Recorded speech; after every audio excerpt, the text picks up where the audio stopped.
অসুস্থ ব্যক্তিকে একটি দোয়া 7 বার পরে ফু দিলে সে সুস্থ হয়ে যাবে, এটা আমার কথা নয়, নবীজি সাল্লাল্লাহু আলাইহি ওয়াসাল্লাম নিজে বলে দিয়েছেন। তিরমিজি শরীফের 2083 নম্বর হাদিস।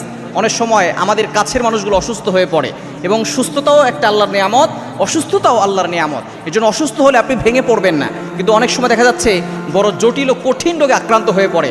আমাদের ঘরের অনেক আত্মীয় স্বজন আছে, অনেক সময় বাবা, অনেক সময় মা অসুস্থ হয়ে পড়ে, অনেক সময় ভাই বোন অসুস্থ হয়ে পড়ে, অনেক সময় সন্তান অসুস্থ হয়ে পড়ে।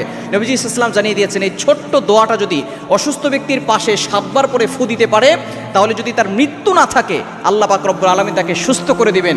মৃত্যু ছাড়া সব রোগের ওষুধ হচ্ছে এই ছোট্ট বাক্যটি।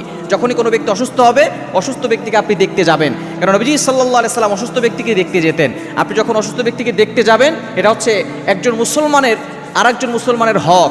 আপনি এই হকটা অবশ্যই আদায় করার চেষ্টা করবেন এবং সেখানে গিয়ে এই ছোট্ট দোয়াটা 7 বার পরে ফু দিবেন।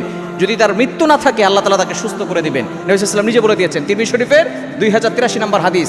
দোয়াটি হচ্ছে আসআলুল্লাহাল আযীম রব্বাল আরশিল আযীম আইয়াশফিয়াক, আসআলুল্লাহাল আযীম রব্বাল আরশিল আযীম আইয়াশফিয়াক। এই ছোট্ট দোয়াটি আপনি 7 বার পরে যে অসুস্থ আছে তাকে ফু দিয়ে দিবেন এবং তার জন্য একটু দোয়া করবেন, দেখবেন আল্লাহ পাক রব্বুল আলামিন তাকে শিফা দান করবে ইনশাআল্লাহ।